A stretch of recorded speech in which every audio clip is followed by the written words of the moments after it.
우리가 지금 매일매일 성경을 지금 읽고 있는데요. 이제 사무엘상을 다 읽고 지금 사무엘하를 읽고 있습니다.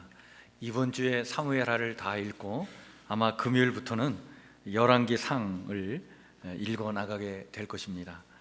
근데 우리가 사무엘상과 사무엘하 말씀을 읽으면서 우리는 다윗이라고 하는 인물을 주목하게 되죠. 근데 저는 개인적으로 성경을 통틀어 다윗만큼 파란만장한 삶을 산 사람도 없을 것이다, 이런 생각을 좀 해봅니다. 다윗은 어린 시절에 양치는 목동이었죠. 근데 양을 치는 목동이었던 이 다윗은 어릴 때부터 시와 또 예술에 아주 재능이 많았습니다. 특별히 하프 연주 솜씨가 참 특출해서 사울 왕의 궁정에 불려가서 사울이 악령에 시달릴 때마다 그 하프 연주를 통해 그 사울 왕을 진정시킬 정도로 예술적 능력이 참 뛰어났다. 또 그의 영성과 신앙도 또 뛰어나서 그의 연주할 때마다 그 사울의 마음만 안정된 게 아니라 사울을 사로잡혀 있는 그 악령이 사라지고 없어지는 그러한 능력도 그가 나타내 주었죠. 그뿐만 아니라 다윗은 3m나 되는 블레셋 장수 골리앗을 돌팔매로 쓰러뜨린 또한 담대한 믿음의 사람이기도 했습니다. 이 사건으로 다윗은 아주 강력한 카리스마를 지닌 전사로서의 면모를 일찌감치 대내적으로 알리는 그런 인물이기도 했죠. 그런데 이 일로 인해서 그의 명성과 인기가 막 치솟아 오르게 되니까 사울 왕이 이것을 시기하고 질투해서 이 다윗을 미워하기 시작하죠. 결국 이 사울을 피해 도망자의 삶을 살다가 결국에는 타국으로 망명길에 오르게 됩니다.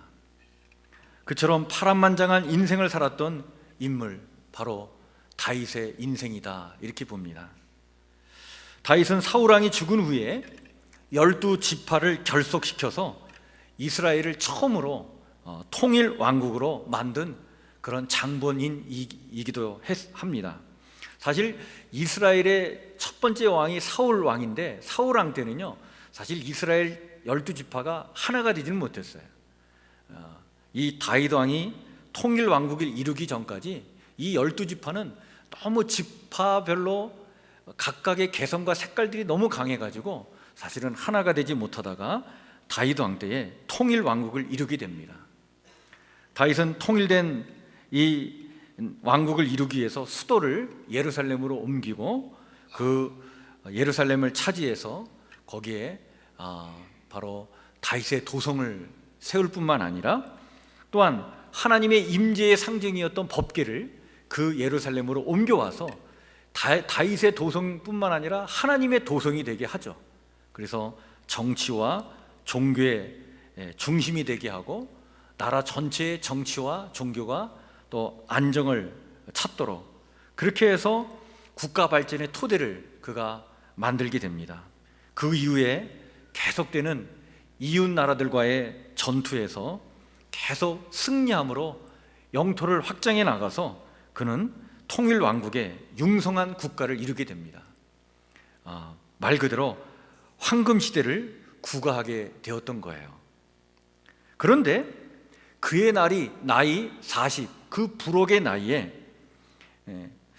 국가 최전성기를 이룬 이 다윗은요 자신의 죄악으로 인해서 칠흑과 같은 어둠 속에서 광풍노도와 같은 생의 위기를 맞이하게 됩니다. 여러분, 가만히 보면요 개인이나 국가의 역사를 보면 최전성기가 바로 몰락이라고 하는 이 최전성기와 몰락이 맞닿아 있는 경우가 참 많다는 것을 우리는 깨달아 알게 되죠. 그래서 사람들은 그런 말을 자주 합니다. 잘 나갈 때 위기가 온다. 그러니 잘 나갈 때 조심해야 된다, 이런 말들을 참 많이 합니다. 라인홀트 메스너라고 하는 이탈리아의 산악인이 있는데요, 이 사람은 히말라야 산맥에 8,000m가 넘는 봉우리가 14개가 있는데 이 14개를 최초로 등정한 그런 산악인입니다. 그는 최고봉인 에베레스트 산을 무산소로 홀로 등정한 아주 세계적인 등산가인데, 이 라인홀트 메스너라는 이 사람이 이런 말을 한 적이 있어요. 무슨 말을 했냐면, 대부분의 등산가들이 어느 때 사고가 가장 많이 나느냐, 그것은 정상을 오를 때는 사고가 별로 안 나다가 정상을 딱 정복하고 난 다음에 내려올 때 사고가 많이 난다는 거예요. 그때 이 등산가들의 가장 많은 사고들이 그 순간에 일어나는데, 왜 그러냐면 일단 정상을 딱 정복하고 난 다음에 내려올 때는 방심하게 된다는 거예요. 그래서 그 순간에 많은 사고가 일어난다. 다윗의 일대의 위기는 그가 이끈 국가의 최전성기와 맞물려 있습니다. 사물의 이치를 터득하고 세상 일에 흔들리지 않아야 할 나이 40은 다윗에게 불혹이 아니라 오히려 유혹의 시기였습니다.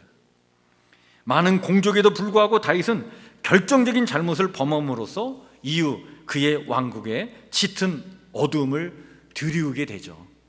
그 결정적인 잘못은 우리가 너무나 잘 알고 있는 밧세바라고 하는 여인을 취하기 위해서 아주 야비한 음모를 꾸며가지고 그의 남편 우리아를 전장의 최전선에 내몰아서 죽게 한 사건이었습니다. 사실 우리아라고 하는 인물은요, 성경에 보면 헷 족속의 용병이었습니다. 그러니까 이스라엘 사람들 입장에서는 이방인이었어요. 근데 이 이방인임에도 불구하고 우리아가 이 이스라엘 민족으로 편입돼 가지고 하나님의 언약 백성이 되어서 그 사명을 다 잘 감당하고자 왕에게 충성을 하고 나라에 충성을 다했던 충신이었습니다.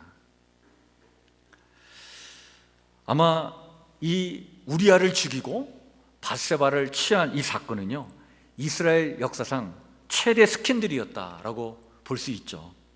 주전 1000년경 어느 봄날, 봄이 되면 당시의 왕은 당연히 군사들을 이끌고 출정을 해야 했던 때에 이 다윗이 병사들을 이끌고 출정은 하지 않고 홀로 왕국에 남아있게 되었습니다.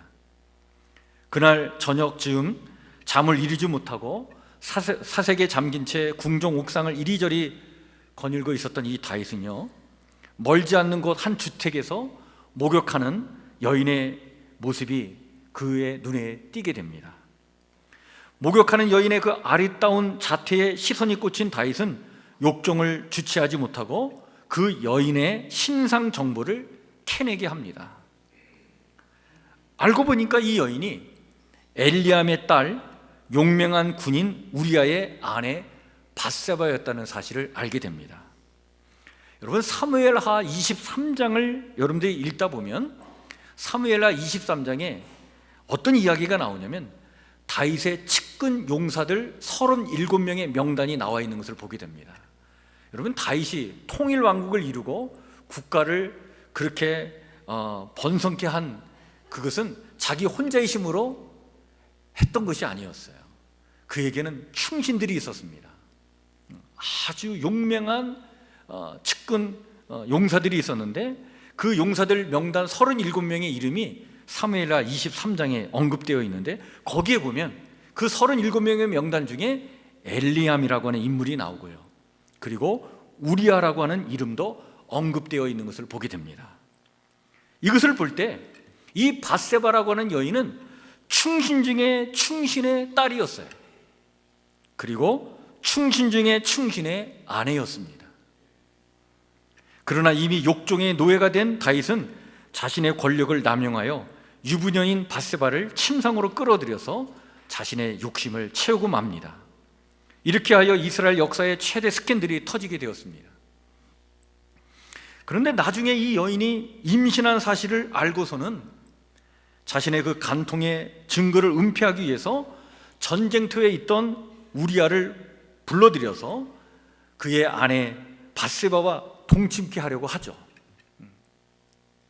그런데 동료들은 전쟁터에 있음에도 불구하고 자기가 어찌 집으로 들어가 잠을 잘 수 있겠는가, 한 점의 흐트러짐이 없었던 이 충신 우리아는요, 이 왕의 요청을 거절을 합니다. 그의 거절로 뜻을 이루지 못하자 다윗은 우리아를 죽여서 완전 범죄를 꾀하기로 하죠.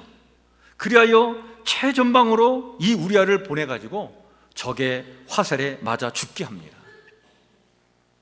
그렇게 하여 완전 범죄를 계획했던 다윗은 이 우리아가 죽자 보란듯이 이 밧세바를 자기의 8번째 아내로 맞이하게 됩니다. 이 스캔들은 엄청난 일이었습니다. 이것은 단순히 개인의 어떤 성적인 어떤 유혹을 말하는 차원의 문제가 아니었어요. 이것은 권력의 남용과 그것을 덮으려는 조직적인 음모와 그로 인한 국가적 재앙으로 이어지는 그런 문제였습니다. 이 재앙은 다윗 자신뿐만 아니라 다윗 가문에 하나님의 칼이 영원히 떠나지 아니하는 하나님의 형벌을 초래하게 했습니다. 이 일로 다윗의 전성기는요 막을 내리게 되고요, 다윗은 자식들로부터 보지 말아야 할 것들을 보는 괴로움을 당하게 됩니다. 그의 맏아들 암논이 이복 여동생 다말을 욕보이는 일을 보게 되고요, 그리고 이것을 복수하기 위해 압살롬은 그 암논을 또한 죽이고 맙니다. 후에 압살롬은 반역을 하여 다윗을 예루살렘에서 쫓아내기도 했죠. 결국 아들 압살롬이 죽고서야 다시 예루살렘으로 돌아와야 했던 이러한 비극들을 이 다윗이 다 보게 됩니다. 하나님의 종이 되어가지고 하나님이 부여하신 권력을 바르게 사용해야 함에도 다윗은 그것을 남용하고 악용해 자신의 인생과 가정뿐 아니라 국가 전체를 위기로 몰아넣었던 것입니다. 다윗은 우리아를 죽이고 밧세바를 자신의 8번째 아내로 맞이할 때까지만 해도 그것에 대해서 양심의 가책을 느끼지 못했어요. 바로 그때 양심이라는 뜻의 이름을 가진 한 선지자가 다윗을 찾아옵니다. 그가 바로 나단입니다. 나단은 실로 다윗 시대에 하늘의 소리를 담은 양심이었습니다. 그는 다윗 왕을 찾아와 뜬금없이 한 가지 비유를 들어 이야기를 하죠. 많은 양과 소를 소유한 부자가 있었는데 이 부자가 자기의 것을 그냥 두고는 이웃의 가난한 사람이 딸처럼 애지중지 기르는 그 하나뿐인 암양을 빼앗아 와가지고 자기의 손님을 대접했다는 거예요. 이 비유를 사실적인 이야기로 들었던 이 다윗은 격노하면서 나단에게 이런 얘기를 합니다. 그런 놈은 죽어 마땅하다. 그런 놈은 죽어 마땅하다. 이렇게 소리를 칩니다. 그때 이 나단 선지자는요 역사에 길이 남을 만한 직언을 고합니다. 당신이 바로 그 사람이라. 그렇게 죽어 마땅한 그 놈이 바로 당신이다. 이렇듯 지혜롭게 비유로 접근해서 최고 권력자인 다윗의 양심을 일깨우며 그를 참회의 자리로 이끌어갔던 당시의 양심의 소리가 바로 나단이었습니다. 이 비유의 악한 부자가 다름 아닌 자신이라는 이 깨달음 앞에서 다윗은 아마 쥐구멍이라도 찾아 들어가고 싶은 그런 심정이었을 것이다 봅니다. 그 죽일 놈이 바로 자신이라는 그런 깨우침에 얼마나 놀랍고 또 부끄러움을 느꼈을까. 사실 이 다윗은요 자신의 양심을 삼킬 만큼 다윗의 죄는 크고 아주 무거웠습니다. 그러나 나단의 직원의 그 양심이 다시 살아나게 된 것이죠. 그런 것을 볼 때 이 나단의 직원은 곧 하나님의 말씀이었다라고 볼 수 있습니다. 여러분 히브리서 4장 12절에 이렇게 성경은 우리에게 하나님의 말씀을 전해주죠. 하나님의 말씀은 살아있고 활력이 있어 좌우의 날선 어떤 것보다도 예리하여 혼과 영과 및 관절과 골수를 찔러 쪼개기까지 하며 또 마음의 생각과 뜻을 판단한다. 오늘도 이 시대에 죽은 양심을 깨우고 살게 하는 것은 하나님의 말씀인 줄 믿습니다. 독이 퍼져가는 피를 뽑아내기 위해 독사에 물린 부위를 칼로 절제하듯 나단의 직언을 통해 나타난 하나님의 말씀은 비수가 되어가지고 다윗의 마비된 양심을 찔러 쪼갰던 것입니다. 쪼개진 양심은 자신의 범죄를 순순히 인정하게 되었고요, 그리고 눈물로 자신의 죄를 고백하게 되었던 것입니다. 사람은 눈물을 흘릴 때 가장 인간적인 모습으로 돌아갑니다. 다윗이 흘린 참회의 눈물이 어땠는지 오늘 본문 말씀인 시편 6편 1절 6절에서 다윗은 이렇게 고백을 합니다. 여호와여, 주의 분노로 나를 책망하지 마시오며 주의 진노로 나를 징계하지 마옵소서. 여호와여, 내가 수척하여 싸우니 내게 은혜를 베푸소서. 여호와여, 나의 뼈가 떨리오니 나를 고치소서. 나의 영혼도 매우 떨리나이다. 여호와여, 어느 때까지니이까? 여호와여, 돌아와 나의 영혼을 건지시며 주의 사랑으로 나를 구원하소서. 사망 중에서는 주를 기억하는 일이 없사오니 수월에서 주께 감사할 자 누구리오리까? 내가 탄식함으로 피곤하여 밤마다 눈물로 내 침상을 띄우며 내 요를 적시나이다. 여러분, 시편에는요 150편의 시가 있습니다. 근데 이 150편의 시 중에 7편이 바로 다윗의 참회 시입니다. 또 하나의 참회 시 중에 38편의 참회 시에는 참회 시에서 다윗은 또한 이렇게 고백을 합니다. 내 죄악이 내 머리에 넘쳐서 무거운 짐 같으니 내가 감당할 수 없나이다. 내 상처가 썩어 악취가 나오니 내가 우매한 까닭이로소이다. 내가 아프고 심히 구부러졌으며 종일토록 슬픔 중에 다니나이다. 내 허리에 열개가 가득하고 내 살에 성한 곳이 없나이다. 내가 피곤하여 심히 상하였음에 마음이 불안하여 신음하나이다. 참회의 눈물은 죄악으로 물든 영혼을 정화시키고 하나님과의 끊어진 관계를 회복시켜 줍니다. 죄악으로 인한 절망의 그 시면에서 몸부림치며 죄악을 낱낱이 토설한 다윗은 하나님으로부터 용서함을 받게 되죠. 그 받은 용서의 은혜를 또 다른 참회시 시편 32편 1절에서 5절에 그는 이렇게 노래를 합니다. 허물의 사함을 받고 자신의 죄가 가려진 자는 복이 있도다. 마음에 간사함이 없고 여호와께 정죄를 당하지 아니하는 자는 복이 있도다. 내가 입을 열지 아니할 때에 종일 신음함으로 내 뼈가 새하였도다.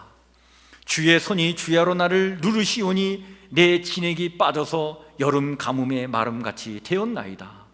내가 이르기를 내 허물을 여호와께 자복하리라 하고 주께 내 죄를 아뢰고 내 죄악을 숨기지 아니하였더니 곧 주께서 내 죄악을 사하셨나이다.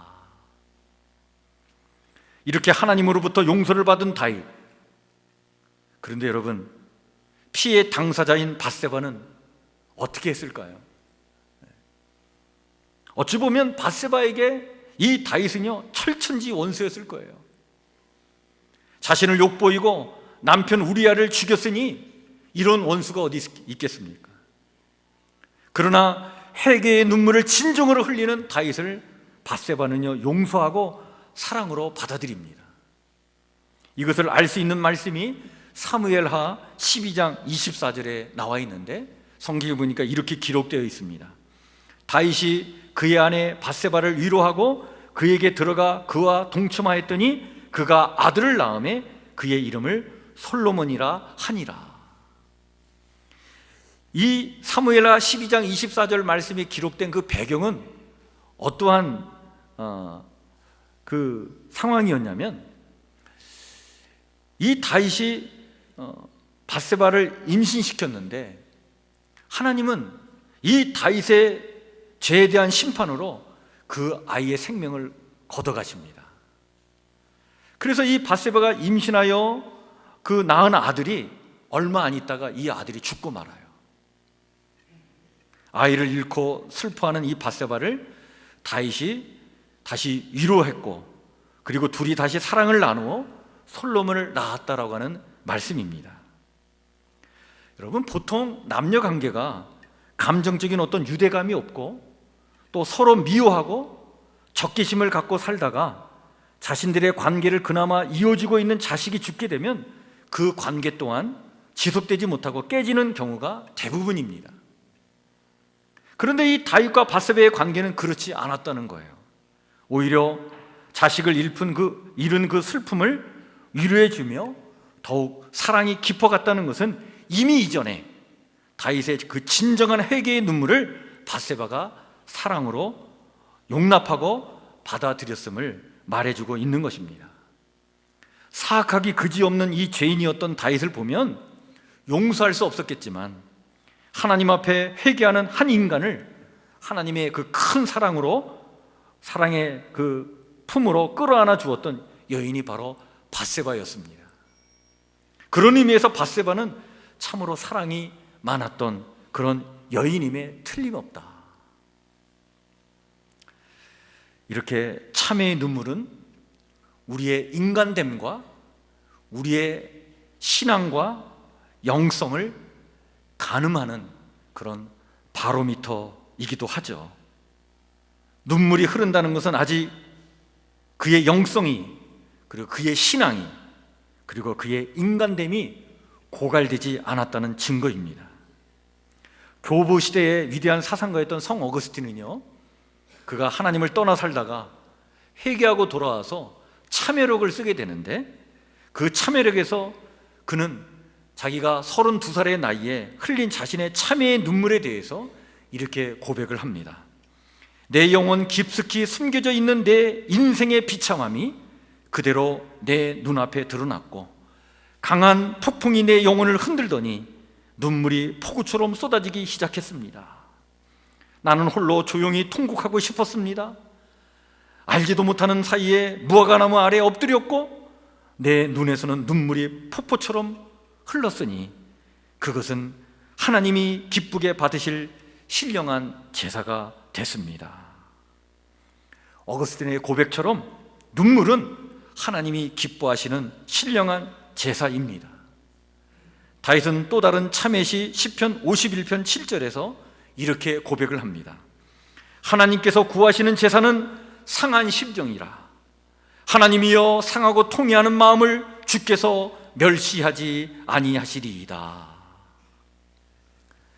점점 눈물이 메말라가는 시대에 자신의 과오와 죄 때문에 진실하게 눈물을 흘리는 다윗과 같은 사람들이 참으로 필요한 시대를 우리는 살고 있습니다. 어느 신학자는요, 이런 말을 합니다. 사실 눈물 뿌리는 원초적인 순수함으로 이루어진 영성과 신앙을 간직하는 것만이 거짓과 술수가 난무하는 현 시대에 매몰되지 않는 비결이다. 그리고 다시 일어날 수 있는 힘이기도 하다. 참 맞는 말이라고 봅니다.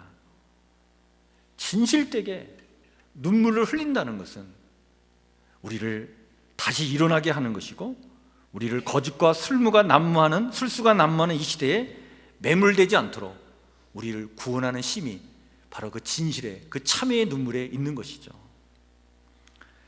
시인 김옥림이라고 하는 시인이 있는데, 이 시인이 눈물은 짜야 눈물이다 라고 하는 시에서 눈물을 인간의 원초적인 순수라고 말하며 그는 이렇게 표현을 합니다. 눈물은 짜야 한다. 눈물이 짜야 몸속에 쌓인 슬픔과 고통이 미움과 절망의 찌꺼기를 깨끗이 정화해서 눈물로 내보내는 것이다. 눈물은 짜야 눈물인 것이다.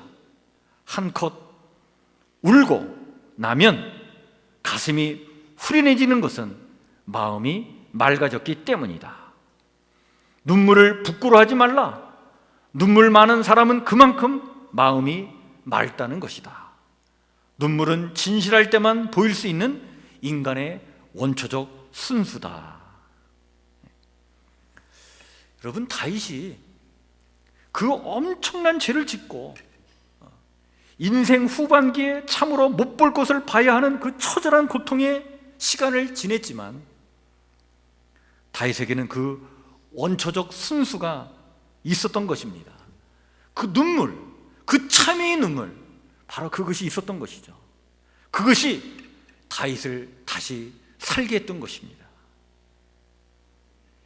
다윗을 하나님 마음에 합한 사람이 되게 한 것은 바로 그 참회의 눈물인 것입니다.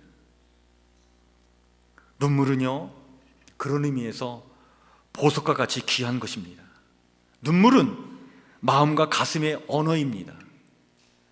눈물은 진실의 상징이기도 합니다. 오늘 우리 또한 이 진실의 언어가 살아있어 하나님 앞에서 신앙의 순수성을 다시 회복하고 인간됨을 회복하고 살아가는 우리 성도들의 삶이 되시기를 주의 이름으로 간절히 축원해 드립니다. 우리가 정말 하나님 자녀답게 바르게 진실하게 살지 못하는 자신을 우리는 깊이 회개해야 합니다. 그리고 우리는 하나님 앞에 참회의 눈물을 흘리게 해달라고 우리는 기도해야 합니다. 그리하여 그 영혼이 새롭게 소성되며 정화되어 새 사람으로 거듭나는 은총이 저와 여러분들의 삶 속에 일어나시기를 주의 이름으로 간절히 축원해 드립니다. 그래서 이 좋은 계절에 우리의 심령이 더 맑고 시원하며 그 원초적 순수함을 회복하는 은혜가 임하시기를 주의 이름으로 간절히 축원해 드립니다. 여러분, 정말 내 자신을 돌이켜보며 정말 내 안에 있는 그 죄악들과 그 거짓된 모습들을 하나님 앞에 솔직히 아뢰면서 마음의 눈물을 흘리며 기도하는 우리의 회개의 영성과 눈물의 영성이 있어서 우리의 영혼이 다시 한번 새 힘을 얻는 그러한 하나님의 은혜가 우리 가운데 임하고 그것을 체험하는 삶을 살아가시기를 다시 한번 주의 이름으로 간절히 축원해 드립니다. 기도하겠습니다.